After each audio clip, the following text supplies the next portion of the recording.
everybody, this is Richie from the Metal Cell podcast. I want to give a shout out first of all to our main sponsors, Rising Suns Brewery, the award-winning pub in Cork, and if you're around, be sure to call in at some stage or other. This is the first podcast after the siege. I'm delighted to welcome Steve from Stag on the show. How are you, Steve?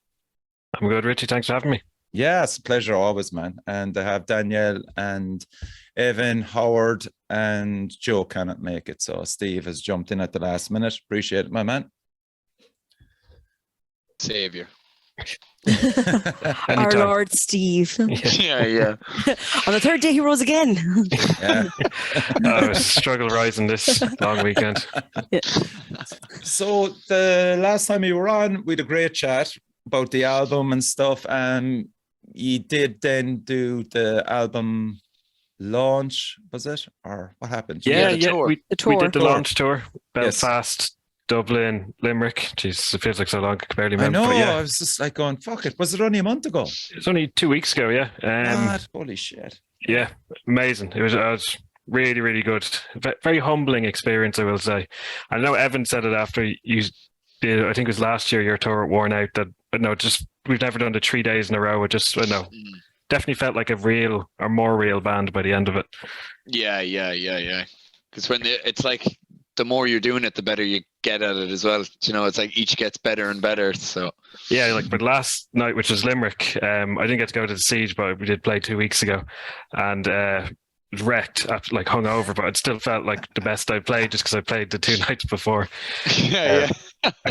Great, amazing. Danielle was there. Like, we're so happy with the crowd that came out. Couldn't believe it. It was just you got a great good crowd. turnouts for all of them, did you? Yeah. Belfast was it was a Thursday after Paddy's Day, but we still sold a good bit of merch. Everyone was really supportive. The people that did come out as well made up for it by a lot of movement in that little pit. That was great. And were we right with having tombs along? The first night they just wrecked it. Oh, I saw some videos. Yeah. Actually, now that I remember. Really? Yeah.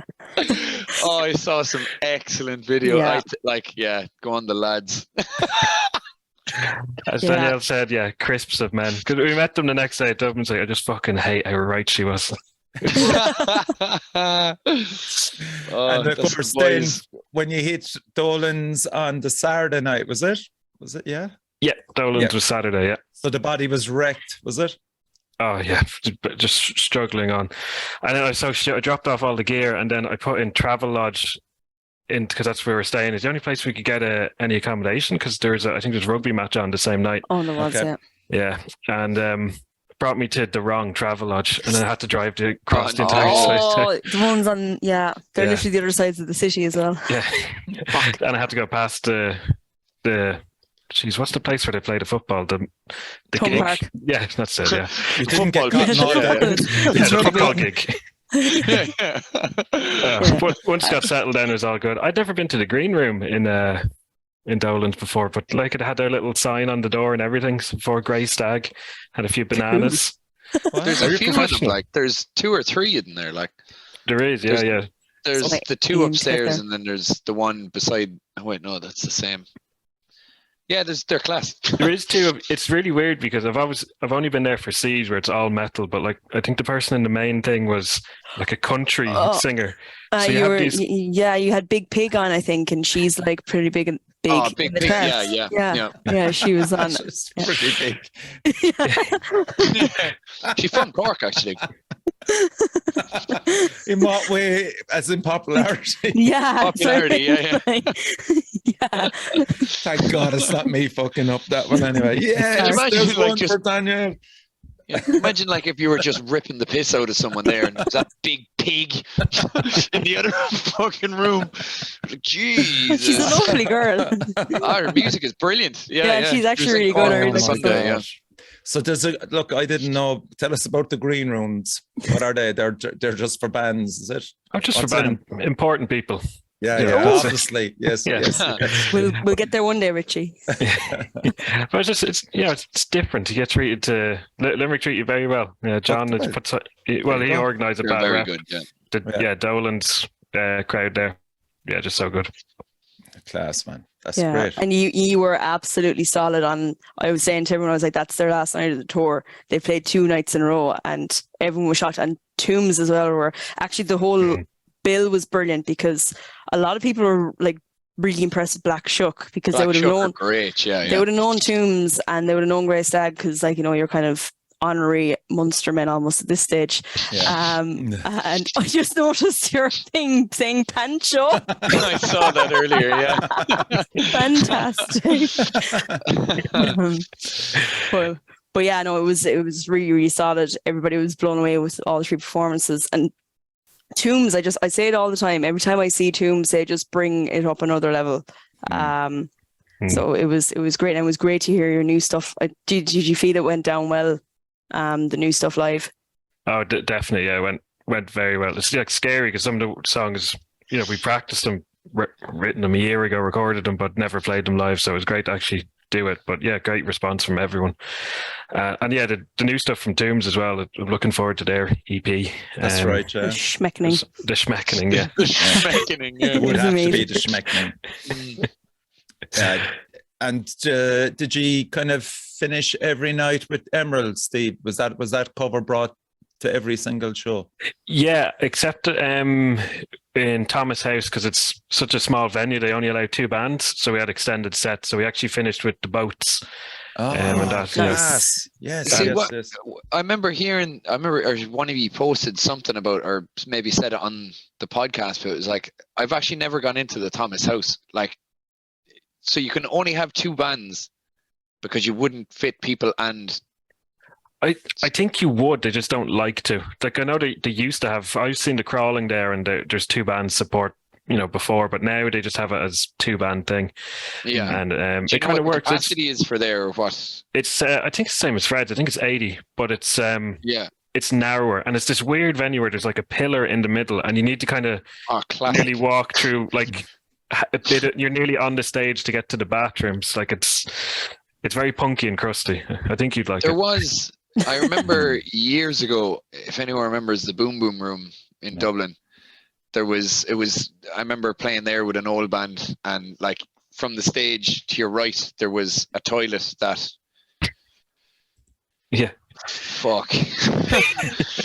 wasn't in a good way, or the person that broke the toilet wasn't in a good way either. Like, but just the smell of...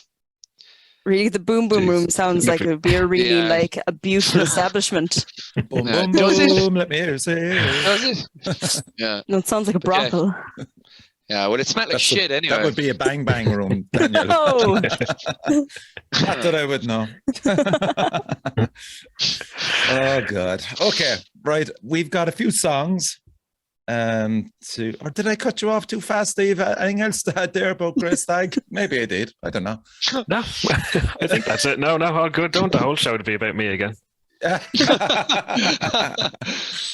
Okay, cool. Right.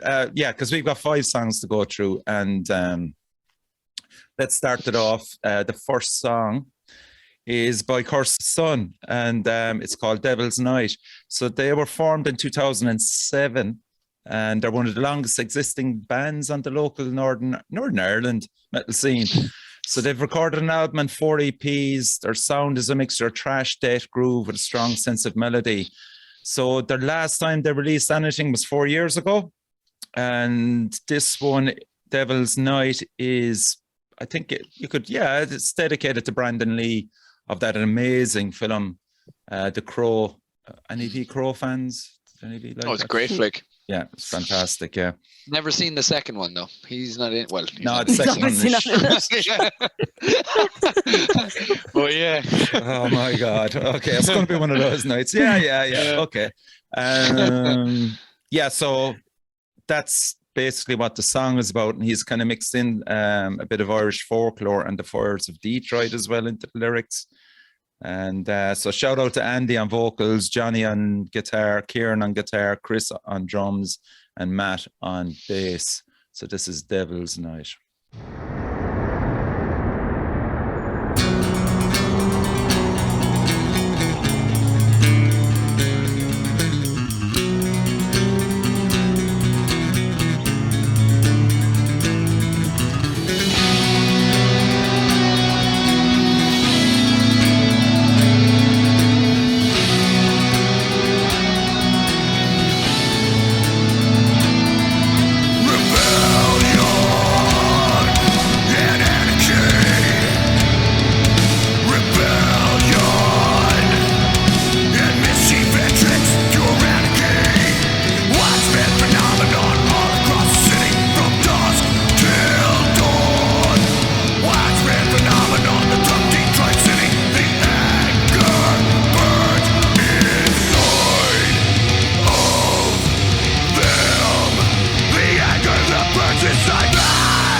and It's Devil's Night.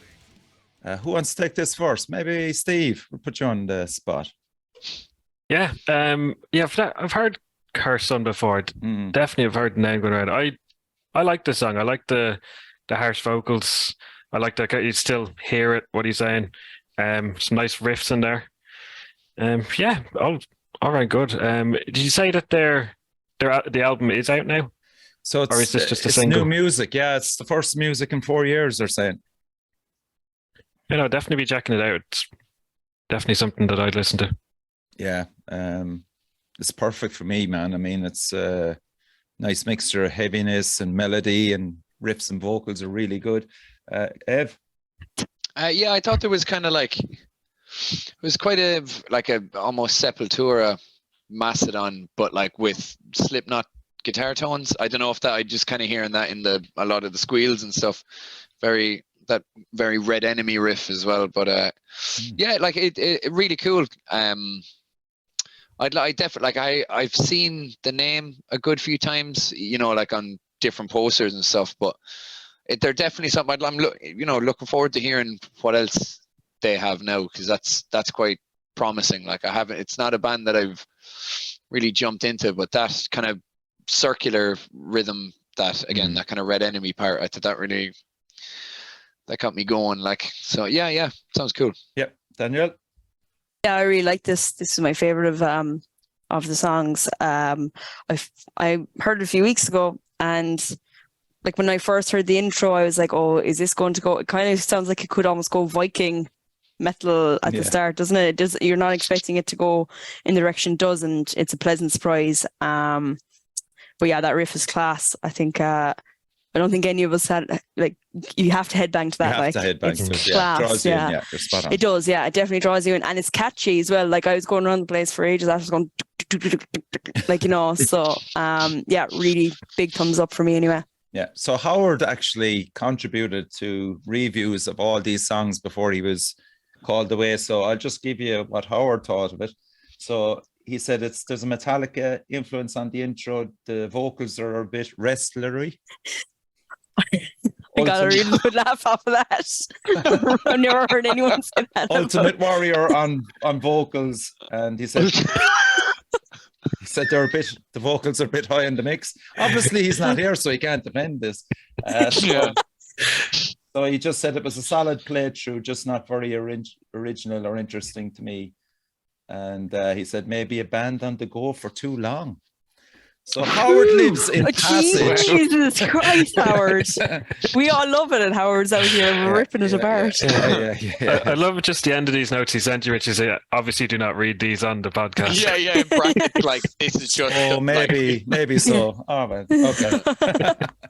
Anyway, so it's a thumbs up from all of us, bar Howard. And it's on to track 2, and this is Tusk. I'll just give a brief intro about the band. So the album was mixed and mastered by Luke Devaney at the Blue Room Studios. Tusk are from Sligo, their original rock band. The band were formed in March 2020 during the COVID pandemic. And despite not being able to rehearse in person, a body of work was created via audio messages and online chats. So when it became possible to rehearse again, weekly writing sessions began at Rumble Rehearsal Studios in Sligo, and an album began to take shape. All 5 members have been in bands for many years, playing original and covers material. The goal is to continue writing and recording albums together and share the stage with other talented bands and musicians. So shout out to Jamie on vocals, Dave on guitars, Matt on guitars, Shane on bass, and Paul on drums. The Sligo metal scene, lads, is a great metal scene. There's some lovely people up there involved in it. Big shout out to the Sligo metalheads. I'm sure they all know Tusk. The Tusk song is We the People, so I'll give it a blast here.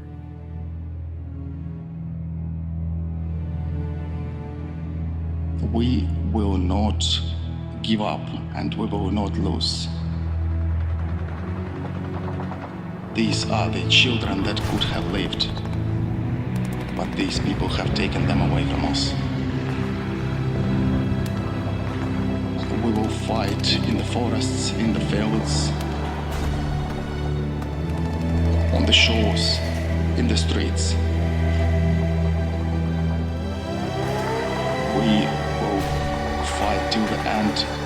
sea, in the air. We will continue fighting for our land, whatever the cost.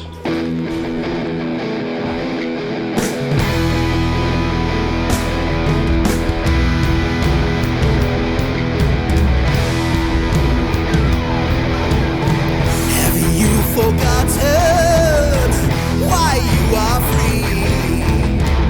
You were tormented, they made you bleed. They took everything from you, there was nothing you could do. How they have fallen down to their knees. They did not stand trial for the crimes that they committed. Have we no power anymore?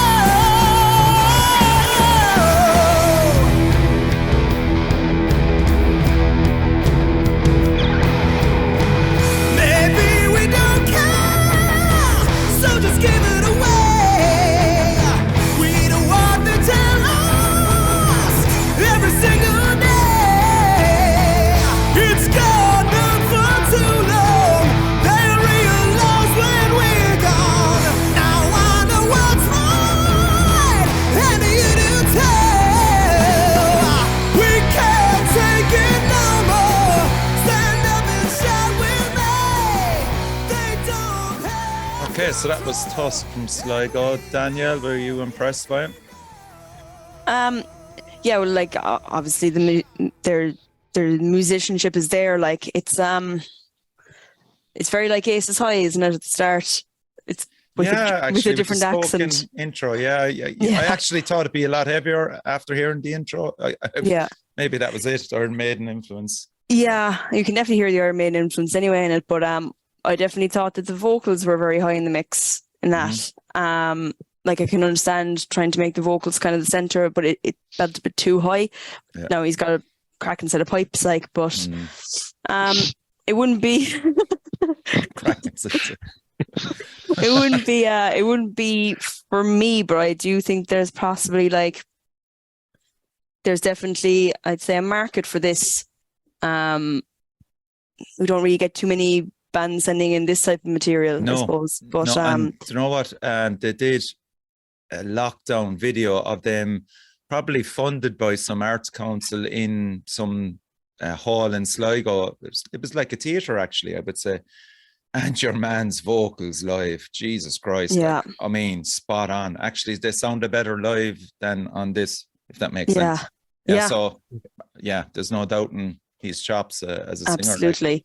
Yeah, but I suppose as well, just like there's good musicians in the rest of the band as well that should be heard, I suppose.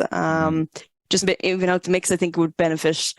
But yeah, I do think there'd be a market for this. I know, like, anyone who'd be big into Maiden, and there's a lot of people that would go see an Iron Maiden tribute band, and things like that. They'd definitely be big into hearing this. So yeah, it wouldn't be really for me, but I suppose it's their first album, isn't it? You're saying? As far as I know, it's literally they've released an album rather than anything else to just put out an album. And it's a full album as well, which is fair juice for like 2 years since they formed in 2020, 3 years. Yeah. Okay, great. Ev?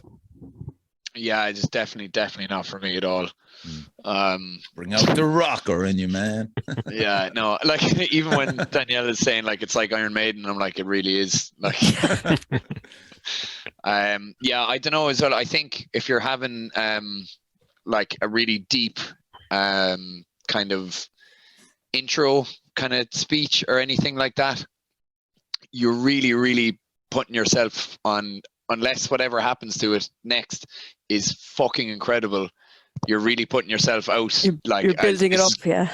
Yeah, it's going to be very hard to get off the cringy train.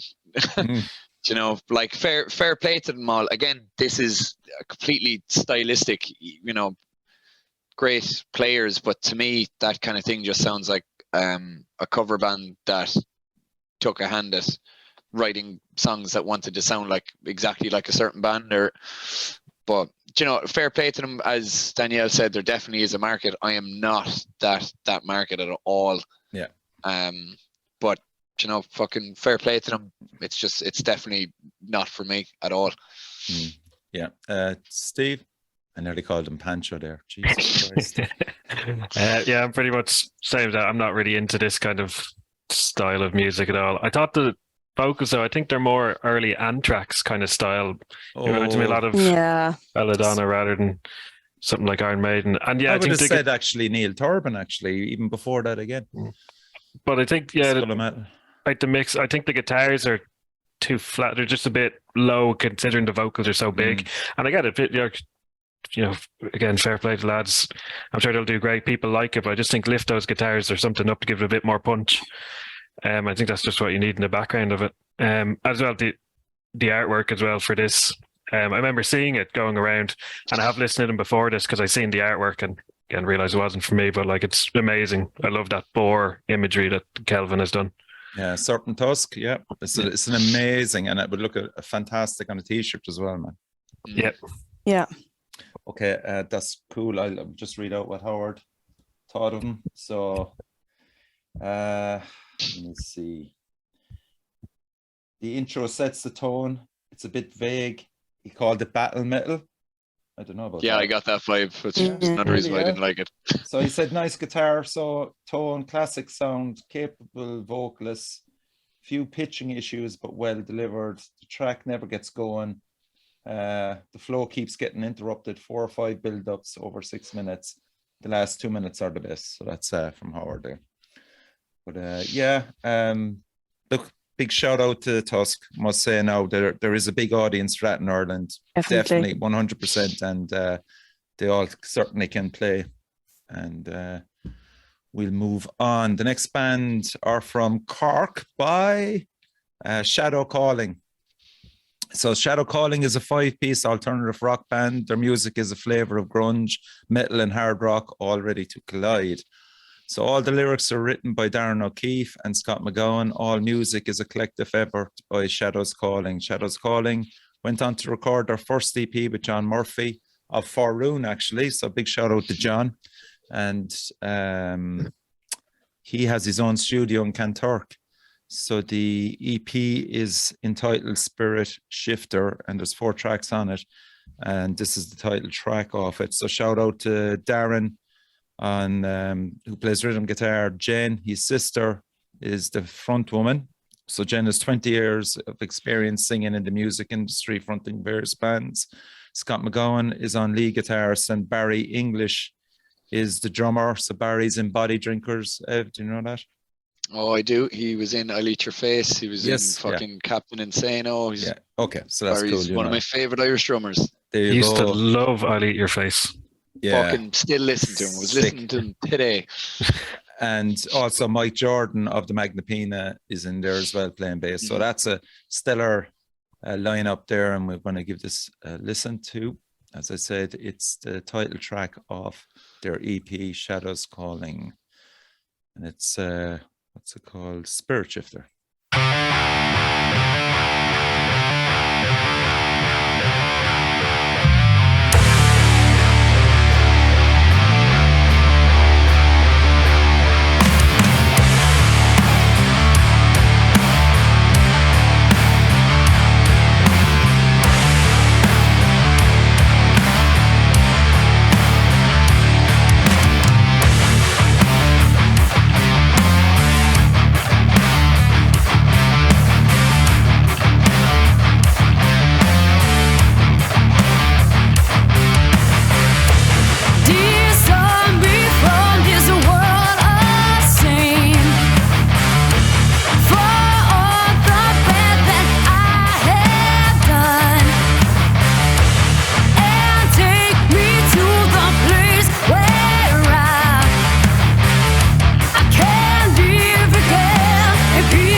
Okay, Ev, we'll throw it over to you. Yeah, no, this didn't do it for me either. Okay. Again, like it's not a thing of musicianship or that. And again, Barry English is probably one of my favorite Irish drummers ever. But it's again a stylistic thing. I find it's quite feels a bit generic almost. Like even the form, like the kind of A-B thing, like I don't know, there's not much difference between the verse and chorus riff. It's the same kind of slidey thing. It's just maybe up or down one fret. She's an amazing vocalist, but like I there's nothing exciting about the actual melody. Like it's fine having everything simplistic underneath it, but if you're going to lead with 20 years, she can definitely sing, but I would have expected more.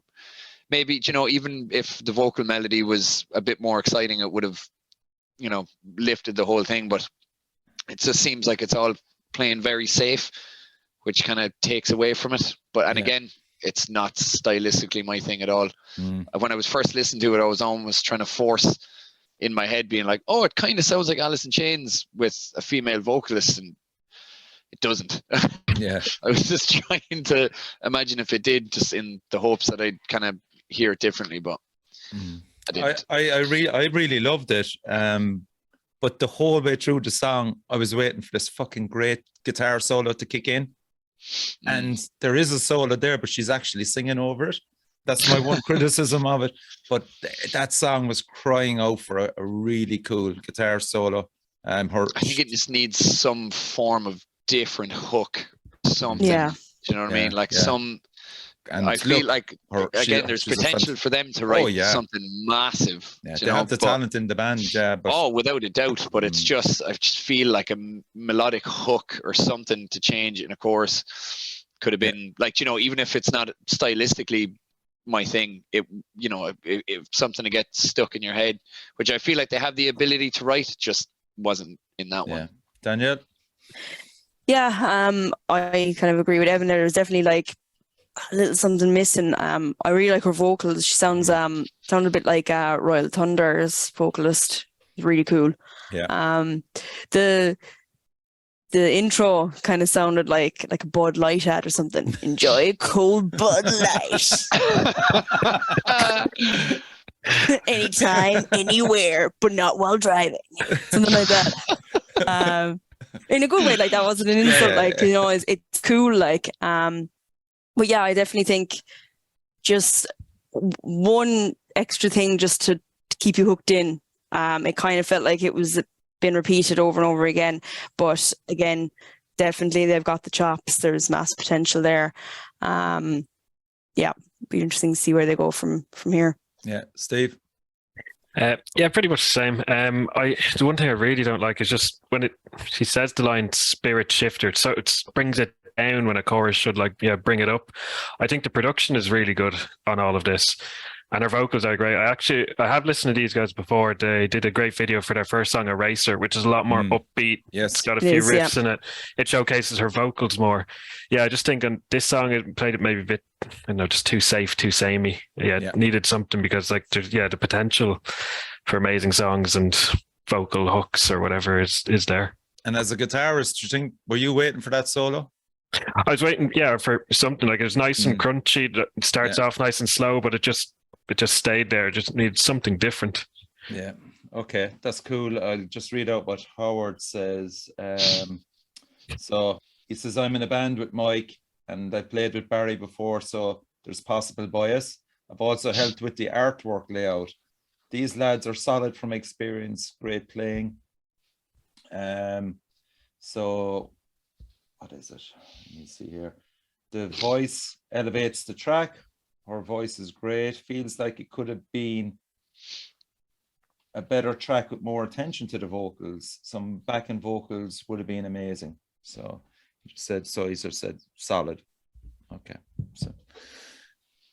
so that's cool. We're moving on swiftly to Settler from Limerick.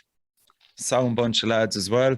So just give you a background to them. Settler perfectly blends old school 4 to the floor grooves contemporary riffage, world-class guitar solos, and over-the-top vocal performances. This infectious musicality delivered via arena rock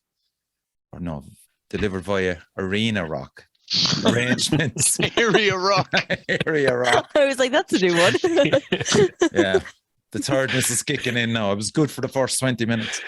Delivered via arena rock arrangements have gig goers regularly pumping their fists with joy. Like, who wrote this? It's hardly own. The result, Settler have played to packed rooms at each and every one of their handful of gigs they played to date. If you find yourself nonplussed by the tidal wave of death, doom, stoner, and otherwise morbid fare that dominates the Irish scene, then Settler's rocking grooves and good time vibes may be just a ticket. So shout out to Paul on vocals, Martin on guitar, Rory on lead guitar, Owen on bass, Owen that we know well from Sharbone and Trench Knife, and Brian O'Donoghue on drums.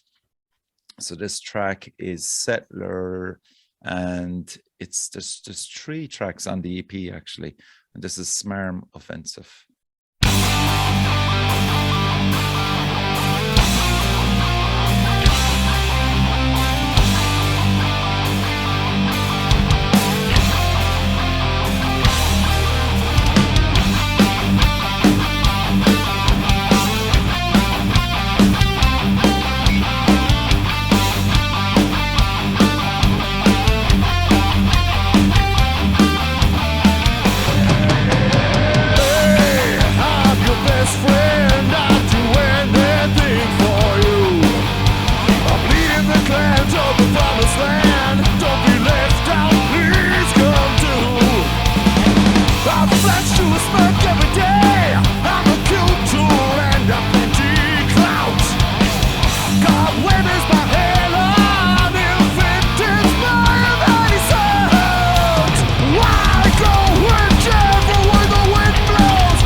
Yeah, this one surprised me because I like it more the more I listen to it. It's great because the guys, even from that little bio they have, don't take themselves seriously. They're just writing good, fun music, and when that heavy riff kicks in with the double everything, it's just like, yeah, that's really good. Yeah, it's just great.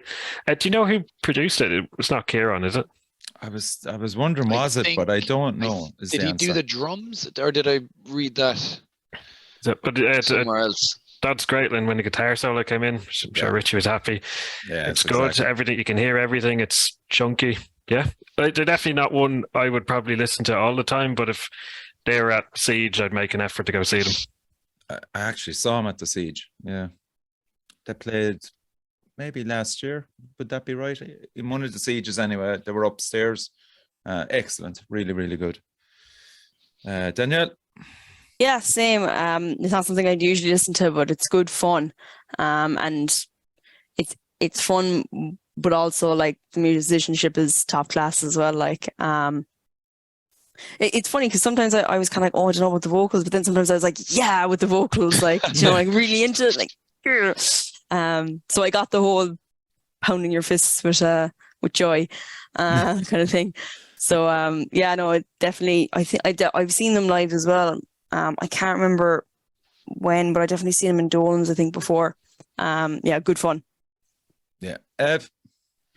Yeah, I thought like some of these riffs were absolutely bang on. Like again, it wouldn't be what I usually go for, but a lot of the riffs reminded me of Steel Dragon. You know, did you ever see Rockstar? One of the best movies ever. But the now I was just like, vocals aren't the same as that, but I was like, shit, man, some of this could be a Steel Dragon fucking blood pollution kind of tune. And like once that kind of clicked in my head, I thought it was great crack. Like again, wouldn't be something now that I listen to often, but the actual guitar playing in that is so good. Yeah. It's so good. Guitar wise, vocals, I think I was the same as Danielle. There were some parts where I was like, I don't know, but You'd wonder, is he kind of borderline out of tune? There was just one thing of like, there was like a really like held like shout. I won't say scream, like a shout, but it came in and then they double tracked it, and like you can hear that they're like slightly wavering. But I'm like, it's one of those. I don't know, like I don't want to say it's like in a lo-fi vibe where it's like there's something weird about it that makes it better. Yeah. But, did any of you get a bang of the singer sounding a bit like Neil Fallon out of Clutch? No. Maybe, No. No. Maybe. Like I don't know if it's just the kind of burly man kind of thing. Like maybe that's the burly Neil Limerick man. Fallon thing. Yeah. The only thing I didn't like about it is the chanting through it. Like drop the chanting. The crowd can do that for you, lads. That's the only thing. Do you know, the oi, and you know, that's the only crowd thing. have to be taught of when to chant. Yeah, so. but they know, and there's obvious sections in that song like that. You'll be just fist pumping, like fists with joy. Let's go over to what Howard said about it. Okay, so he knows all the crew, all great musicians. Sounds like great crack was had. He says cathedral influence on the vocals. The playing is fucking great. Pick slides, solo is great, pure fun. That's how. Yeah, very fun. He's right with that. He's very. There was something about this compared to the other that would still be in somewhat around the same style. That I think there was, like, again, as Danielle said, that there was a thing of not having the crack in it that just made it come across less cringy to me anyway. Like I there was a lot of this that I was smiling just because it's good. Yeah. But like there was something funny about the whole, like, what he's like, I'm listening to this, but I don't know how to describe it, but there's like the artwork is brilliant as well, even though the artwork is one of the best things I've ever seen. That's the thing, when you see the artwork and listen to it, that's like you're just bursting out laughing, being like, this is real. Like it's AI artwork, unfortunately. Yeah, but most badass cover I've ever seen from any Irish band. Yeah, that's true.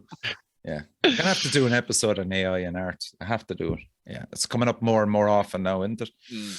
Okay, so the track 5 is Out Sound from Cork. The title is Hardcore Daisy. I'll just give you background to them. They formed following a Chris Cornell tribute gig in 2018. Out Sound instantly began working on material leading to the band's debut singles Vertigo Breeze and Missing Out, which were both independently released in 2020. At this point in time, future band members Luke on drums and Aaron plied their trades with alt metalers Arc Chaos. Remember them? You do. Yeah, great band. I do. Yeah. So the two lads joined, and they reckon they brought a bit of good metal influence in with them. So Steve and Alan had been secretly preparing a new wave of riffs. This new and more refined sound provided a fresh wave of progressive riffs grounded in hard rock, but also carrying forth melodic vocals through atmospheric bends. searing leads, and bouncing breakdowns. After another stream of singles in 2021, Outsound began writing for their debut album in 2022. They entered the Ivy Hill Studios with Fintan McKeehee, I think. Where's Ivy Hill Studios? Any of you know? I know the lads Is it Cork? I know the lads in Audible Joe's have gone out there. I don't think Okay. I've heard anything from there yet, but I've Okay. seen people on things on people's stories and stuff out there. All right, okay. So the album, there strips from blues, grunge, heavy metal, and even sprinkles in some Beach Boys flavored harmonies for good measure. But all of this, Outsound are ready to spread their madness to the masses. So their debut LP will be out soon, and it's called Mega Theorem. So shout out to Steve on vocals, guitar, Alan on vocals and lead guitar, drums, Luke Butler, who used to play guitar with Chaos, and bass is Aaron. And this is Hardcore Daisy.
Take you on that one. Yeah, I think the very start of that with there was a huge Alice in Chains feel to it, especially vocally. I feel like that song, there's some parts that were like very up here for me and then, you know, would kind of drop down.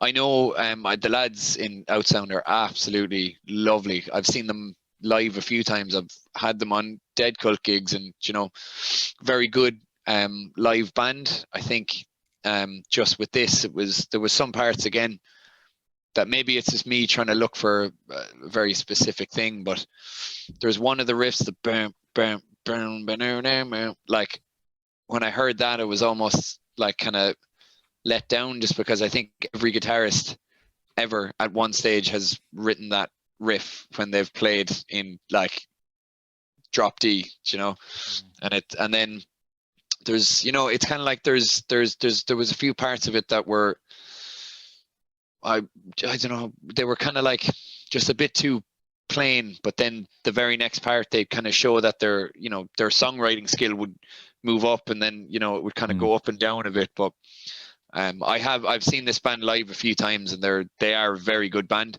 Just I think there was a few parts in this that were like, it takes away from the part before it, if you get what I mean. You know, like they weren't locking in for me as much as I would have hoped. Yeah, that's cool. Steve? Yeah, I'm very interested. I can't wait to hear the album. Kind of similar to what Evan says. Just some bits I really liked, especially like the harmonies. I think they did that really well. Yeah.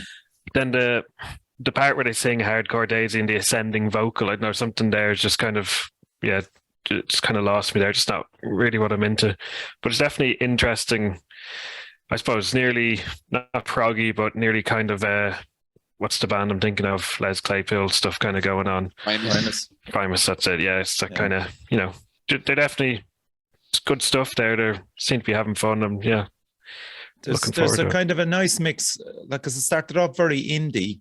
I know you're saying it kind of moved into grunge then, and it gets really heavy at the end. I thought this was my favorite track of the 5, lads, which probably surprised you, but Jesus, there's a lot to be praised about him on this track, and you can tell they're using all their influences. Like, I know they love bands like Tool and Alice in Chains. Do you not think the production was very good as well? Yeah, I didn't really pay too much attention to the actual production. I was more trying to listen to the actual songwriting and style of it. Like, it gets better every time I listen to it as well. Yeah, I think with them, like, you'll see even with their live stuff, like they're a lot of different bands in one band, and I think that'll make sense when you actually see them live. There's a lot of things that could be like, narrowhead, almost kind of like real, like kind of narrowhead riffs, but the next thing they could have like a very Tool influence part, and they kind of wear their influences on their sleeve, but not ripping them off or anything like. Danielle? Yeah, I really liked it. I thought the vocal style as it went on was very like Brand Daler from Mastodon, kind of the drummer Mastodon. Yes, actually, yeah. So I really liked it. Yeah, and it's definitely a grower, I thought. The more I've listened to it, the more I've really enjoyed it. Do you know if it was Colin did the artwork? He did fantastic. That's all, yeah, Fantastic it's job class. on the artwork. The t-shirts they did look great as well. They were Colin stuff as well. Yeah, it's class. Okay, I'll just quickly see what Howard has to say about it. So he says the vocals on the intro are fucking awesome. Weird and interesting track. Mushroom Head, Mike Patton, Ghost, System of a Down. Obviously, I love this. Great track, he said. Yeah, so cool. Yeah, keep doing what you're doing, lads. I'm looking forward to the album as well. I was just looking up the album art. Yeah, I remember Colin sharing that. That's cool. Yeah. He's done other stuff for them before, I think. I think he did one of their singles or something in the past. Maybe the way it's looking to me, it looks like they're combining a few images off the album and kind of but it is really good, and it's well packaged together. It's great to see a Cork band so organized, and as I said, if they want to do it right, yes, fair play to them. There you go, and got a good producer in as well. So yeah, big shout out to the lads there for that. Okay, so now I want to give a shout out to Sarah Nuttall. I don't know, have any of you heard of her before? So Sarah got in contact with me, and she's doing a fanzine, right? It's a digital fanzine by a band called Machina Core. Now, we've reviewed them on the show twice, I'm nearly sure. So she's committed to 4 quarterly issues of Machina Core, and it kind of covers all their plans, which includes single releases and album releases. So she's interested in expanding that to other bands if people are out there that are interested in it. It's a fantastic thing. I'm going to put the link on the show notes underneath when this goes out, and it's like 42 pages, digital pages of the band, interviews with the band, what their influences, band history, and some fantastic photos. Like, so it's very professionally put together. And it's so interesting, especially if you're a fan of Machina Core, to have this. And I don't know what your opinions on fanzines are, Evan and Steve, but when you have a look at this, and as I said, I'll send down the link. It's really, really impressive. I don't know. Yeah, I definitely love to see it. Like, yeah, I don't know. Is anybody even doing this bar her? I haven't come across it, being truthful. The old fanzines obviously are the printed ones, you know, but this is so stylized, great pictures, great interviews as well with all the band members, and it's a real collector's item if you're a fan of the band. So Steve, what would be your thing on fanzines anyway? No, I think they're cool. It's definitely something that's lost in the last 10 whatever years. Used to just cool little things you could pick up. I remember as a kid, I know you mentioned like underage gigs before, Evan. Like I remember going to a few of them and you'd pick up something to be just this cool little thing that you wouldn't have otherwise, and you might find something new from it. I definitely still have some fanzines from the like old Kilkenny scene back in the day. Like there was about 3 or 4 different ones that imagine that, that's great. They were class. Yeah, and so it was such a normal thing to have. I remember even the news agents in across the road from us, Paddy's news agents. But they'd stock them, like, you'd just photocopy them over and over again and sell them for like fucking €1, like, whatever. It didn't matter. Did you ever come across some Danielle fanzines? Never heard of them to know. What? That is crazy. Oh my God, that's mental. Yeah. It's definitely a time thing as well. Yeah. People really stopped doing them. Was it like local bands would do them? Local bands, yes, exactly. And they'd also cover local gigs. They'd have an interview maybe with a band that would have played in, we'll say, Cork or something like that. So they'd be interviewed on them, and they'd have a list then of, we'll say, tape traders in the back, phone numbers for people that are involved in the scene. It's really... Yeah, we used to have gig numbers and stuff at the back, like if you're looking for a gig in this place or, any of the venues that have all ages gigs and the blast gigs and everything, and all their phone numbers would be at the back, which I don't know if they were asked. That was okay. Yeah. You're just having like GDPR. Kenny calling people. Yeah. You just reminded me that the blast forums, that place was a mess at times. Oh, that was a mess. Yeah. Some crack. Yeah. But there'd also be maybe hand-drawn cartoons, lampooning the band, or it was whatever, all handmade. Like that was the thing, and they were stapled together. Yeah, like, A4 pages just folded and stapled together. And yeah. That is a thing that's just disappeared off the face of the earth. Fanzines. I'd imagine it's still a big thing in probably the likes of maybe England, maybe in the hardcore scene. Certainly over in America, is still going strong. There's a few. I think there is a few for UK hardcore. Like I've seen a few people sharing that they're doing them, or like people want to buy them just even as as you said, as a collector's item, because you just don't know what, like, it could be in your mind worth nothing now, but like in a couple of years, this person made a fanzine, or even to kind of cement a certain time for a local scene. A great snapshot of a local scene. You're spot on at a certain time. Yeah. But you need somebody that's really committed to it. A lot of these guys would be local, maybe artists, local guys that just would do anything to support the scene, so they'd bring out fanzines. I know one guy in particular, Boz from Yurt, who would have done a load of work on them back in the day in the Dublin scene, and you can certainly buy a lot of his stuff. He's put it on digital format now, so you can actually get it.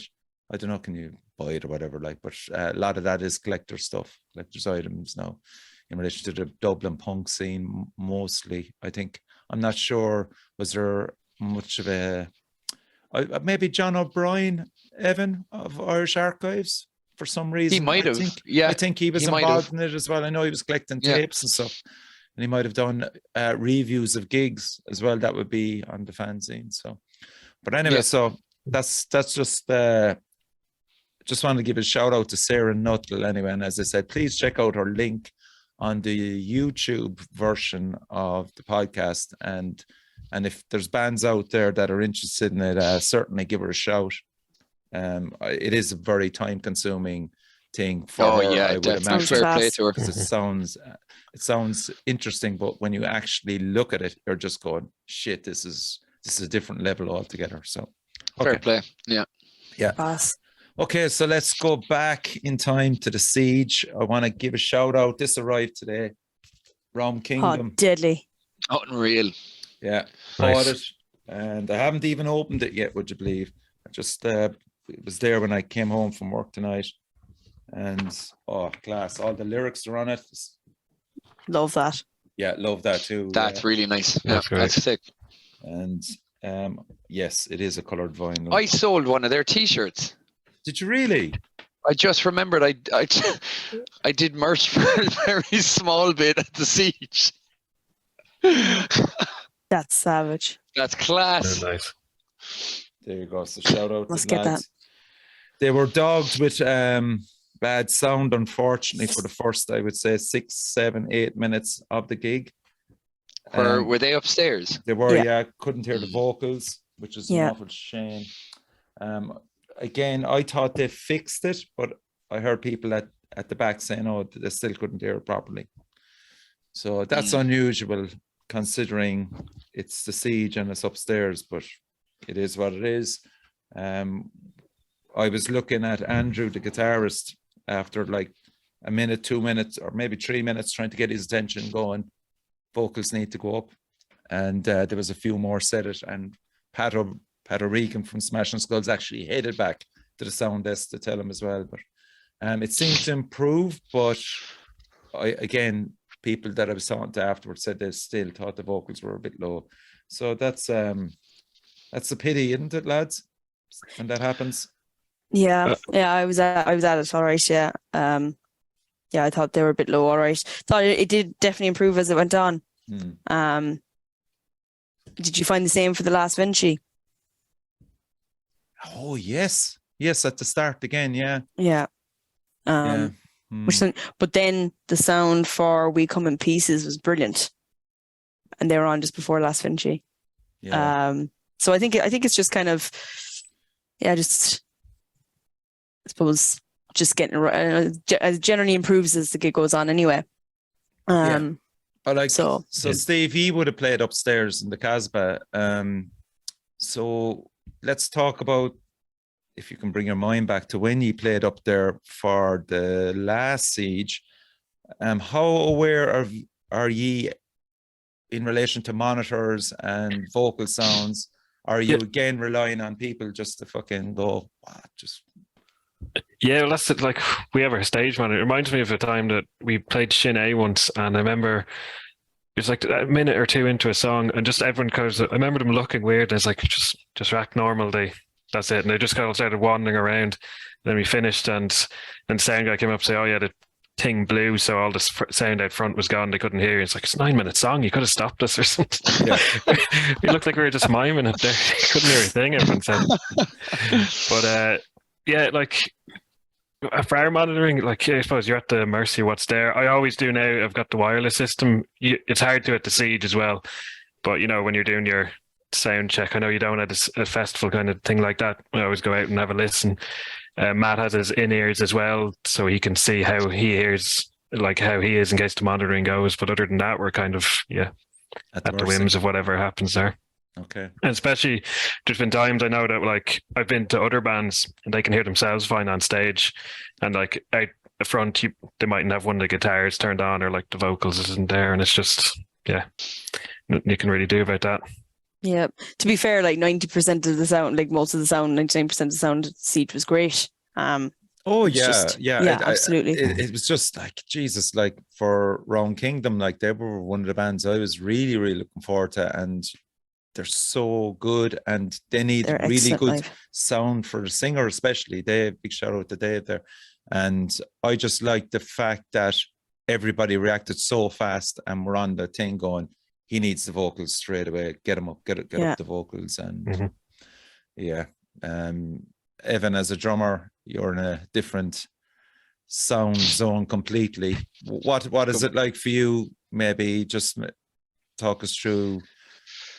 It really depends where you're playing, who's doing sound. But like I've literally played where I can't hear like literally anything. I can hear drum, and anytime I've tried to describe that to someone, where like you might have a guitarist that goes like, oh, I couldn't hear anything, but they're standing in front of the ramp there's something. Yeah. I've played literally not being able to hear, like just being able to hear cymbals and have to watch like guitar's hand to figure out where we are, or or count in my head. But for the it's been a good while since I have had something like that, because we're quite particular about what we're looking for from our monitors. And before, even if like luckily now most of the gigs we've done the last year it's all been our own gear. Okay. But we know exactly what each of us wants in the monitor. So if only one of us happens to have a mic, they'll be able to tell everyone this and this, and it's kind of, it makes it a lot easier. Like if your vocalist knows what each person wants in the monitor, and you're not trying to, like 4 people or 3 people or how many people are trying to get the engineer's attention, just like make sure one person with a mic knows exactly what to say and what exactly to ask for. And you'll streamline it, because I don't have a mic, so unless I have someone that comes over and asks me just before we start, I'll tell them exactly. But when you're at it, unless you can manage to point, which doesn't always work. But the last, it's been a while since I've had massive issues with monitoring, which is a godsend, because I got so used to playing without being able to hear anything that, like, whenever I can hear something now, I'm actually more surprised. Jesus Christ, it's mad. Like, yeah. The investment, Steve, you were on about there that you have in-ear. What is it, in-ear?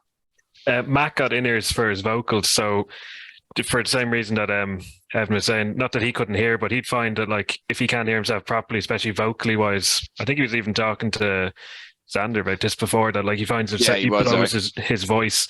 So Matt has it goes from his mic into a DI box, and then there's a straight DI out to the front of the house, but then there's a split off that, and it will go to his wireless. Oh, okay. He has control as well of it a little bit more, so he's not asking, as long as there's a certain amount of level coming from the desk, he can kind of do whatever he needs, if he needs more or if he needs less, kind of thing. You've got a little like dial on it. Actually, we did have an issue with that for the launch gig in the Casbahs, that his Kieran actually found it out that we were replacing loads of wires, and it was actually his DI box, and must have got broken on the tour or something, because it just sounded fine the other night, and it just completely was pulling the vocal down. So he got rid of it, but he was able to put in his wireless transmitter at the front of the house, and he got it sent to his ears, which was great. But once the room filled with people, it wouldn't reach it. So the body's absorbed it, like exactly. Yeah. So he blew his voice out that night, but last night's was fine. And how much of an investment is that, Steve? Offhand, like it's not what he's not using amazing. Too much. Yeah, I think it's between like maybe 150 maybe or something around that. Like, so he actually sent me he made a like a Thomann like basket thing and sent it to me so I could send it to Xander, but Xander did cool. He'll never, I can't imagine he's gonna invest in it, like, but so he got this as like an entry level thing, and I think he's happy with it, so he's gonna go for something, I suppose, more robust and in the future. Yeah, unless you're doing like the full band going on, like a mix, together, that an actual in-ear monitor system, depending really, like it's a lot easier for a vocalist, I think, to get it where, I'll still need again, there's so many variables, like your in-ears, the actual earpiece yourself. Like if you were to get molded ones, you could be looking then at, you're going to have to require a proper in-ear system, because when they're completely molded, you don't hear anything else. Like everything else is literally shut off, so you have to hear what's going through your mix. And how much is that then for a whole system like that? Oh Jesus, it depends what you're looking for. I know, like, you can get the actual molds and stuff for, like, was it 100 or 200? My girlfriend has the molds, and like You can even just use them for gigs, depending on the what is it, like you have the insert things. Yeah, like I'll show you now. These are just kind of basic enough ones that I'd bring for gigs, but there's one missing. Oh, that's class. But like you'll see this thing here that comes out. Oh. This is like will decide how much sound you're actually going to let in, and you have different amounts, like that'll be different decibel. But this is like getting these is like very, very cheap, kind of cost effective way to not have your ears explode when you're playing, like. Yeah. Yeah, but then I know the monitoring systems for, again, we're 3-piece, we're probably the cheapest it would be. You'd have drums, bass. You know, we can always hear the drums. It'd be sending it to Dara first is the most important thing. But yeah, by the time you're investing in that, you may as well do it for everyone. And definitely not at that level. We don't need to yet. Okay. Yeah, you're bringing a full system there. That's a fucking fuck that for now. Yeah. Okay, cool. So no, it's just a nice insight into it there. Let's talk about it in the Siege in relation to maybe, Danielle, what bands blew you away, and was there bands that you missed that you were kicking yourself over? I didn't see you much near the end, being truthful. I saw you at Slug, I think. Yeah, I caught a bit of Croza, but I think like most people, I was fairly broken up after 10 ton slug and needed a bit of a breather. Croza or class. I missed Tuskar. Oh, they were so good. Sick with myself. They were the one band that I missed. I was like, oh, fuck's sake, Danielle. Archives were class. I was really expecting. Archives, actually, the sound, if you that was like, brilliant. Yeah. It was a great fucking sound off that. Yeah, was it? Brilliant sound. Yeah, from where I was at the front. Yeah. For when I was standing back, it was. I don't know if it's because the lads have, like, they're using like a lot of front of house stuff, but it was like barely any guitar. Maybe it was just if you're even slightly back. But this is the thing about. It seems that upstairs it's like things can be completely different if you're slightly forward or slightly back. But I felt like there was just. Now, somebody said, I don't know who said it, but the best sound of the night was down in the Casbah. I don't know. Could very well be. I don't know. Do I agree with that or not? But like, I saw 2 or 3 Depends on the bands band as well. Like, I saw 2 or 3 bands down there, and not only that, you said it to me now about Las Vinci with the vocals, but otherwise they sounded fucking fantastic. But they sounded great. Yeah, they were really, really good. We Come in Pieces were class. So good. They're so really, good. really good fun. 10 ton slug, I thought it was nearly the best I've seen them. I was so wasted for that, man. I was just. I know, it was so funny. I was looking at you and you were pure swaying. Oh man! Shout out to Jack from Steiner. Thanks, buddy. Trying to think who else. Rosa were incredible. Yeah, I went upstairs for Croza and I was delighted. That was upstairs. a good call. Yeah, it was Croza were absolutely. It's so good to see him. Yeah. On the warehouse as well, you know, especially with just the absolute wall of sound that they have. Tomas's bass owners. I actually ran into him today, and he's still buzzing off it. Like, the fucking tone off Tomas. Yeah, he was cracking up laughing as well that I called Kieran out on drinking Guinness at our podcast. It was like, hey, what's the story? 3 o'clock, and he's playing at midnight. And he's having a pint. I was like, there was no way I would have been able to do that. Like, no way. He kind of slunked away into the crowd afterwards. I noticed that he was gone once you called him out. My apologies, man. I meant it in the best way possible. I was just going fair fucks to you. You know? He was probably going to enjoy the Siege until you said that, and then he was just like, "Fuck this." Was Jack drinking out of hotel? Was Jack drinking out of a bottle of red wine, or was it one of those large pint bottles? I haven't a clue. It looked to me like that he was drinking from the neck a full bottle of red wine. I thought it was rose. Do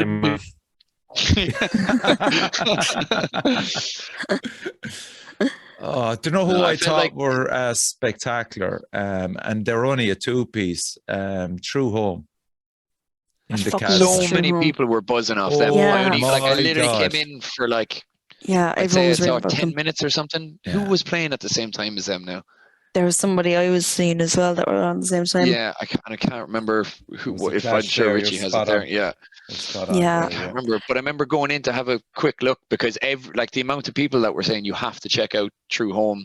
Oh, they were so heavy. I got like a few minutes just while like passing by, but Yeah. yeah, people were buzzing off them. Do you know who surprised everybody as well? And I walked kind of past and was standing at the back chatting to somebody just outside. They were sounding really good. Was your mum? Yes, everybody Oh, was on yeah, about yeah. them as They well. got Yeah, really good. Heard a Yeah, few they were people another talk about them two-piece. they were two-piece. Yeah, Mm. yeah. From what I seen, she had great command at the stage. It was really cool. Really- I was talking to her afterwards. Oh man, I can't remember her name. Apologies, but she came up and sang one of the vocals for Yeah, Last with Vinci. Last Vinci, Yeah, adding water to the ocean. Yeah, Yeah, brilliant. That was brilliant. Mm. So yeah, I left Archives to get down to True Home, and Netro and Nautical were on at the same time. I was Mm. watching. I just stayed for for Archives. I didn't go down to True Home. But Yeah. yeah, loads of people were raving about them. Yeah, Crew Con were very good lads. I watched them upstairs. There's some crowd. Everyone was raving about them too. yeah, they Actually, were. I fucking missed them. Yeah. And how was Tom with them? Oh, sure. Tom's Fuck's amazing. Tom. Like I've He's just amazing. I've seen videos of specifically Tom more than I've seen videos of like crew contact and things. It was jammed. But I was delighted as well that Steiner got a great reception upstairs, man. It was again, the sound was fantastic, and there's nothing like a local band as well to get everybody. Yeah, yeah, up. yeah. yeah. I didn't hear anybody give out about one band. No, Say No, one I band don't- were no. bad. I don't think there was No, any band there that. wasn't. No, not at all. Um, I think as well, just in general, it was the siege is always friendly, but there was something about this one that was just like there was a lot of good buzz and a lot of love going around. love. Like I don't know if it was class. Like everyone seemed like in really good form and delighted to be there. Like Yeah, and there was a lot of young people there. A mm, load of It them, was. which is great to see. Yeah. Yeah. which Yeah. is really encouraging. Steve, were you surprised to hear that? Yeah, like I suppose it's more surprising when I think that like I'm now approaching my mid-30s and not these young people anymore. But no, it's great seeing like even there's a few gigs I've been to in Dublin over the last few months, just seeing like younger people. Like you think like, oh geez, no way, what are the kids doing here? But they're all 18 and I'm just old. But it's great seeing them like getting into it and keeping the community part of it, going for another generation. Yeah. So here's the thing. I think maybe the lineup of this year's Siege encouraged younger people to go to it. I'll just throw that out there, T. What you think? Like I wouldn't know how to add to like if the lineup is there to encourage, because I feel like the fact they're going is great, but like I don't know if there's any of them that specifically speak to a younger audience or anything. Maybe, But I think there is, because like the likes of 50-Foot Woman, Polly Pockets, Polly Pickpockets, Your Mum. but are they bands They're all like punk. that? They're punk Yeah. and they're young and they've different kind of image to the typical death metal and black metal that's always on Oh the yeah, scene. okay. I'm not sure if they're all young. I think, but I think I can see what you're saying. Like, there's definitely different genres. Like, it was a very eclectic Siege, which kind of probably drew in a younger crowd, which is great as well. That's Because my point, which is great because they might come in for one thing and then find something that they never thought they'd listen to and get into more of it. But there's definitely in Limerick, there's a crowd of young lads that are about like 19 or 20 that go to a lot of the gigs, most of the Bad Reputation gigs, and they're really dedicated lads. They seem to be alright. They really are, and it's great to see. They're just nice little lads. There was a good few of them at the Harbinger, the Yeah. Limerick gig. There was a lot of them that were just buzzing to be at gigs, which Yeah. I've said it so many times, but after COVID, like there was definitely a huge amount of younger people that Yes. got into everything, It's great. started finding these bands, and now they're actually of age that they can go, and they're just getting to experience all this on such a massive Like level now that imagine Dara, who interviewed us. Like, I mean, that was his first. that was the second siege. second siege, yeah. But that's the other thing I was saying. Like, it's every siege is always going to be somebody's first siege, which is great. Like you're always going to have. It's not just the same over and over and over again. There'll always be, growth in people that are going to it. Like, and everyone's welcome to it as well. Of course, yeah. Unless you're a cunt. Unless you're. Steve, did you find that when you played at the Siege last year? Did you come across new fans, or did people come up to you? Were you aware of it, or was it just all the same old fucking faces in the crowd? Myself and Danielle up the front as usual. Well, a lot, yeah. Well, yeah. The one last time we played the Casbah for the launch, like, amount of people coming in when you see. Like you're there at the merch stand, it's like, oh, he's already got a t-shirt. He's already got a t-shirt. It's like someone come in without it. Like the support in Limerick and Cork as well has always been amazing. But yeah, the last siege is like we had loads of people come up. So I've never heard you before, or I've heard of you from someone else or something like that, and check this out. I always find it weird because I don't know, it's just weird when people come up saying, "Oh, I love your band and you're really good," because I'm just it's not like I'm any big band or anything, because I'm just in siege getting pissed with everyone too. And it's great just hanging around with people as well. Like the amount of people you end up talking to, and I love that big smoking area where all the stages converge, and you end up getting stuck talking to someone for 2 hours and missing like 3 bands. But So it's actually upstairs now because the merch is downstairs, and you can't actually smoke in there. So don't. It does encourage you to go upstairs now that the merch is downstairs, and you get to experience a bit more of a vibe upstairs. I mean, that smoking area, how many does that fucking fit in? Oh Jesus, like this is nuts. Like, I think during the siege as well, I had like you make plans and you look at the timetable thing. But to be honest, like I really stopped looking at my phone very, very early on, and I just walked around, and like I'd get into something and be like, "Oh fuck, yeah, I was supposed to be here, wasn't I?" There was just because I think I was just having such a good time. Like, what might have been 2 hours felt like 20 minutes. So it is so easy to lose track of time.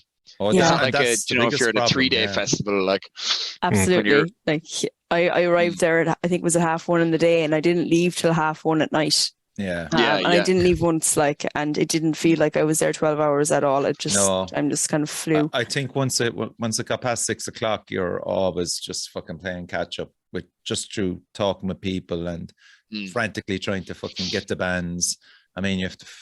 Like you're waiting to get served, then you're talking to people while you're getting served, and then it is brilliant. But I'd like to think that sometime in the future it might become a 2-day event. So the manicness of just frantically trying to get everything in one day and might just they have done 2 before this. Like the one in April last year was 2 days. There was the Saturday, but it's not like a full day event. It's just take the edge off of just trying to fucking be overwhelmed and trying to fucking see everything.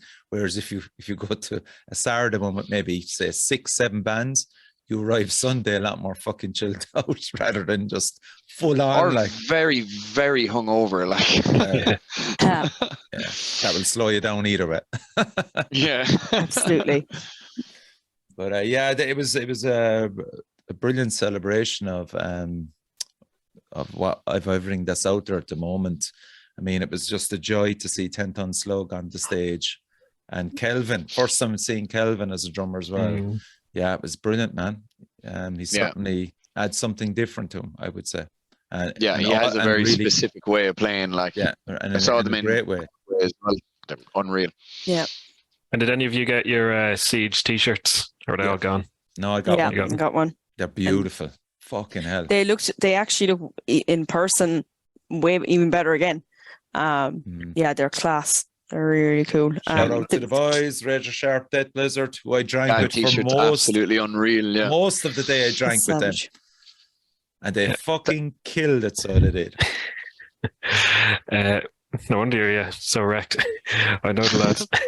But the merch there as well, like what the team do there for all the bands. Yeah.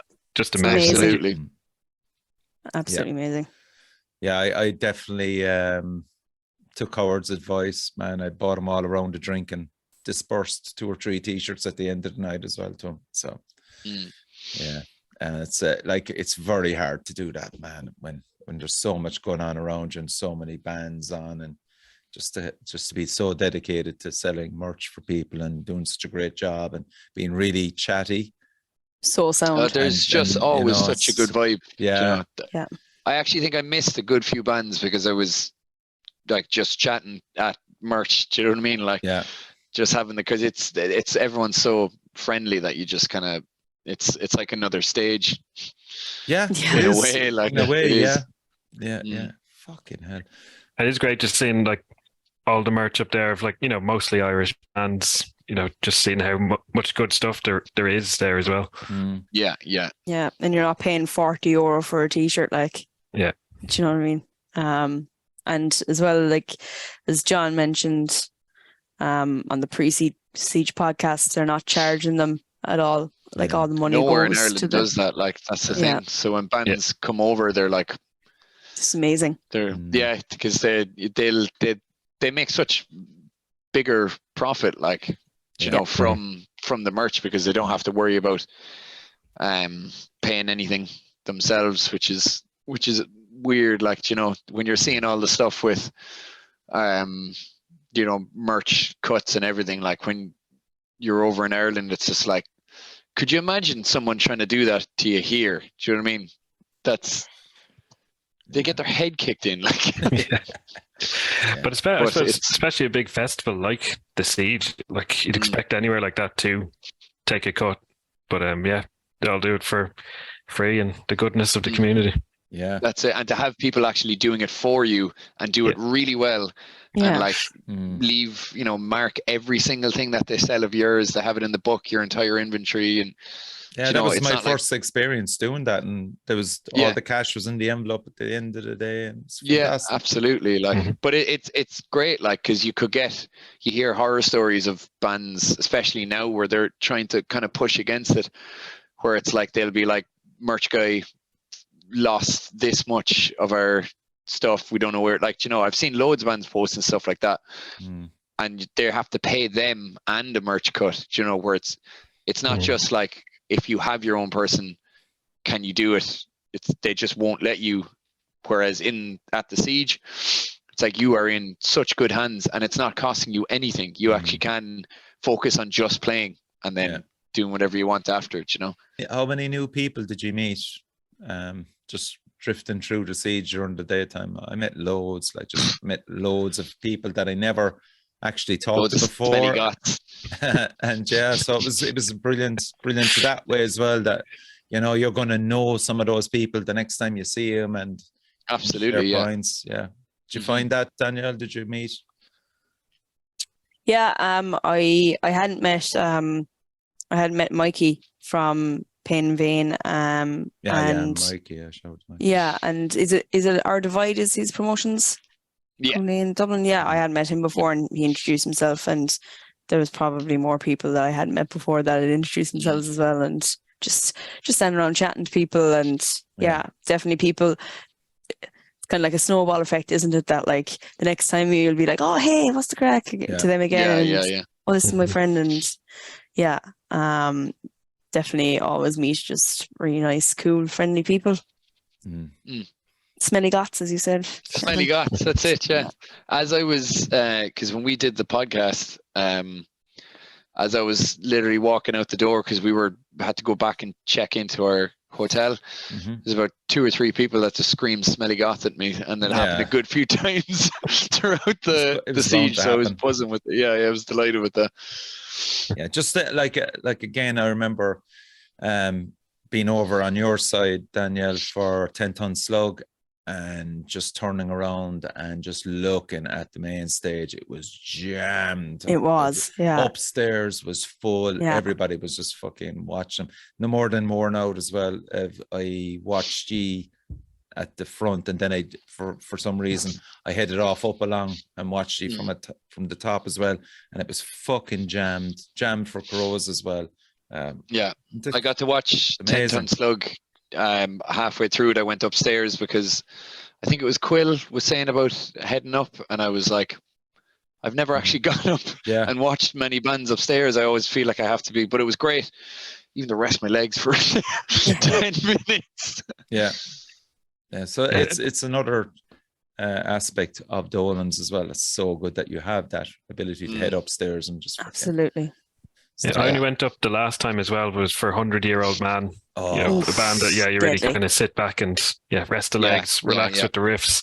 But because I would love to see the Crows lads up there. They would have been massive, I'd say. I was right at the front. I saw you. That whole. I was saying it. I had a big. You were having a great time. Jack's one of my best mates. Like you know, so seeing getting to see him up there and hearing everything, and you know how long they've been waiting to play these songs, and like you know knowing how good the album is, and it's just like it was how they were supposed to be heard, and I was just fucking buzzing, and I crowd surfed. So did you really? I did, yeah. Actually, as I was like doing after I did it, and I was talking to the bouncer, I was like, no, cool. Like, you know, there was no badness, and then I get like this hand that grabs me and pulls me off, and it's Tall John, and I was like, he brought me just around the corner, and I was like, I didn't fucking do anything, and he just hands me this bottle of Jaeger. I was like, oh yeah. I thought he was coming to give out to me, and I was already like, I didn't do anything wrong. You can't just blame me for everything. No, he was just giving me a drink. Oh my god, that's brilliant. And to know at the bouncers, just like even just at the start of the day, they know at this stage, what you look like, and the crack with them right through the day is so good. Like, yeah. Was I freezing? No, Evan's frozen. Okay, I just thought it was. I thought he was just blue stealing it. Yeah.